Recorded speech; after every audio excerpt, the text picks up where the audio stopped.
Today we're going to be unboxing a brand new keyboard here. It looks like it finally came in a day early. So let's go ahead and open this up.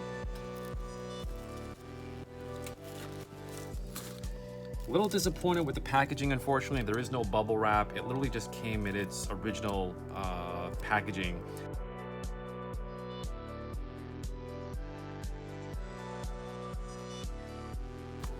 It's got a pretty decent weight to it.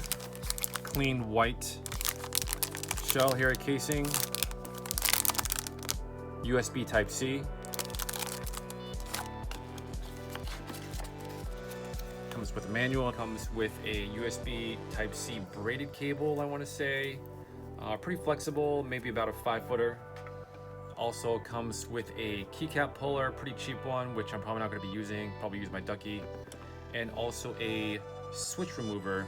Unfortunately, with this keyboard, it is hot swappable, so you can actually replace the optical switches, but you can only do optical switches. You can't do like Cherry MXs or a Kalebox or any other type of MX compatible switches. You can only do optical switches, and you only have, I believe it's a limited choice of 3. Should be the Gateron red, blues, and the browns. That's pretty much it for the box here. There isn't a whole lot inside here. Pretty simple. I want to say it's about a decent, probably a decent 5 feet here. It is gold plated. I'm not sure if it's legit gold plated or not, but yeah, it should work though.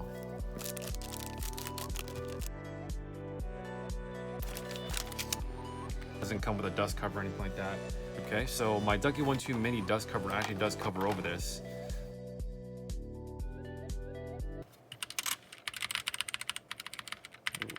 Okay.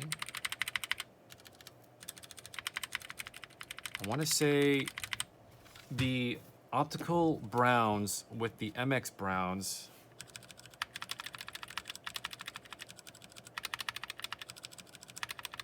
they're a little bit louder actually. The Gateron optical browns are a little bit louder than his Cherry MX browns.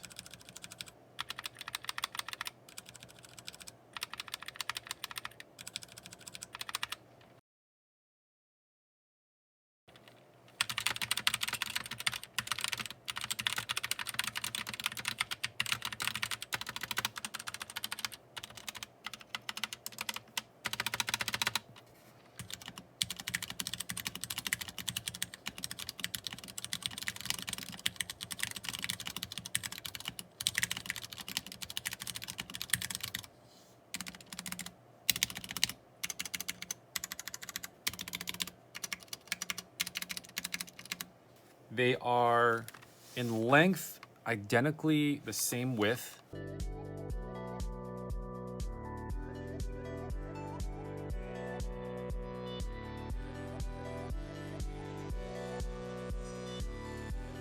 The position is definitely going to be a lot higher than the 1-2 Mini. All right, so let's go ahead and see if we can remove the keycaps here. I don't know which one is which. They don't tell you exactly. The plastic one or the metal one is the keycap, and also the switch puller.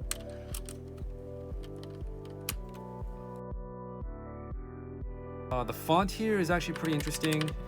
It's definitely something that I'm not really used to. They got like these weird symbols here for the QWER, probably different profiles. You got your numpad, page up, page down. Delete, you got your Windows key, you got the FN key actually at the very end here on the far right. So this is definitely an interesting layout I'll have to get used to. Let's take a look at the spacebar stabilizer as well. Not too bad actually. Pretty interesting. These are probably like generic keycaps too, because they have the holes here for the switches and the stabilizers, but there's 6 holes, but there's only 3 here. Switch and then 2 for the stabilizers, which doesn't really make a whole lot of sense, but whatever, right? Probably universal keycaps that they give you. Let's go ahead and pop it into the PC here. FNQ to enter online mode. It should be on the online mode to use many backlights and macros, okay, whatever. Code lights, single key lighting, green, RGB, logic lights. Logic lights is the backspace. Let's try that. Okay, that's off. That's back on again. Oh, that's lights on and off, okay. So, code lights. Okay, so every time you press a key, it actually lights up. Apologize, but I have really bright lighting in here, so the RGB probably isn't popping out too much. That's one effect there. So every key you press, it kind of like pushes outwards. I'm not sure what this is. Aurora, ripple, or music. Oh, this is the music one, I think. So from what I actually saw online is that it's got a microphone. I believe it's under the spacebar. So if you got music playing on the background, your keyboard will basically light up, which is pretty interesting. So I'm not sure if you guys can kind of tell, but the keyboard has some of the keycaps actually lighting up from my voice here.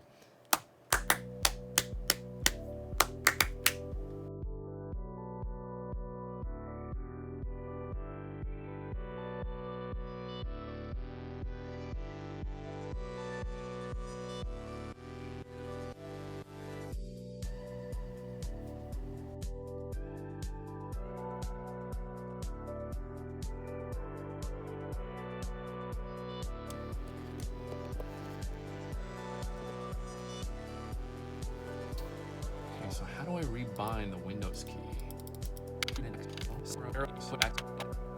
20 minutes later. Oh, wait. Like this? Like that? Oh, let's go. Got it.